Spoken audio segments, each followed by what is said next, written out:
ജാമ്യമില്ല. PC George ജയിലിലേക്ക്. 14 ദിവസം റിമാൻഡിൽ. ദേഹാസ്വാസ്ഥ്യത്തെ തുടർന്ന് ആശുപത്രിയിലേക്ക് മാറ്റി. ചാനൽ ചർച്ചയിലെ മതവിദ്വേഷ പരാമർശ കേസിൽ PC ജോർജ് ജയിലിലേക്ക്. 14 ദിവസത്തേക്ക് റിമാൻഡ് ചെയ്തു.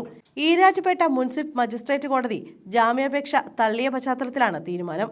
PC ജോർജിനെ നേരത്തെ കോടതി ഇന്ന് 6 മണിവരെ കസ്റ്റഡിയിൽ വിട്ടിരുന്നു. 6 മണിവരെ ഈരാറ്റുപേട്ട പോലീസ് സ്റ്റേഷനിൽ ചോദ്യം ചെയ്യലിനായി കസ്റ്റഡിയിൽ തുടരുന്ന PC ജോർജിനെ വൈദ്യപരിശോധനയ്ക്ക് ശേഷം കോടതിയിൽ ഹാജരാക്കി ജയിലിലേക്ക് കൊണ്ടുപോകും. ജാമ്യാപേക്ഷ തള്ളിയ കോടതി 2 ആഴ്ചത്തേക്ക് ജോർജിനെ റിമാൻഡ് ചെയ്തു. മാർച്ച് 10 വരെയാണ് റിമാൻഡിൽ കഴിയുക.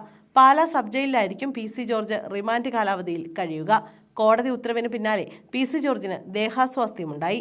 ചോദ്യം ചെയ്യലിന് ഈരാറ്റുപേട്ട പോലീസ് സ്റ്റേഷനിലെത്തുമെന്ന് അറിയിച്ചിരുന്നെങ്കിലും അതിനാടകീയമായി ഈരാറ്റുപേട്ട കോടതിയിലെത്തി കീഴടങ്ങിയ PC ജോർജ് കേസിൽ ജാമ്യം ലക്ഷ്യമിട്ടാണ് മുന്നോട്ട് പോയത്. എന്നാൽ കോടതി പോലീസ് കസ്റ്റഡിയിൽ വിടുകയായിരുന്നു. കോടതി തീരുമാനത്തിന് പിന്നാലെ ഇവിടെ നിന്നും PC ജോർജിനെ വൈദ്യപരിശോധനയ്ക്കായി കൊണ്ടുപോയി എന്നാണ് റിപ്പോർട്ട്. കേസിൽ ഇന്ന് രാവിലെയാണ് ജോർജ് കോടതിയിൽ കീഴടങ്ങിയത്. തിങ്കളാഴ്ച കീഴടങ്ങാമെന്ന് കാണിച്ച ജോർജ് കഴിഞ്ഞ ദിവസം ഈരാറ്റുപേട്ട പോലീസിന് കത്ത് നൽകിയിരുന്നു. എന്നാൽ കീഴടങ്ങലല്ലാതെ മറ്റു മാർഗങ്ങളില്ല എന്ന് നിയമോപദേശം കിട്ടിയതോടെയായിരുന്നു PC ജോർജ് കോടതിയിൽ നേരിട്ടെത്തിയത്. BJP നേതാക്കൾക്കൊപ്പമായിരുന്നു PC കീഴടങ്ങാനെത്തിയത്. ജനുവരി 5-നാണ് ചാനൽ ചർച്ചയ്ക്കിടെ PC ജോർജ് മുസ്ലിം വിരുദ്ധ പരാമർശം നടത്തിയത്. യൂത്ത് ലീഗ് ഈരാറ്റുപേട്ട മണ്ഡലം കമ്മിറ്റിയുടെ പരാതിയിലാണ് പോലീസ് കേസെടുത്തത്. കോട്ടയം സെഷൻസ് കോടതിയും പിന്നീട് ഹൈക്കോടതിയും PC ജോർജിന്റെ മുൻകൂർ ജാമ്യാപേക്ഷ തള്ളിയിരുന്നു.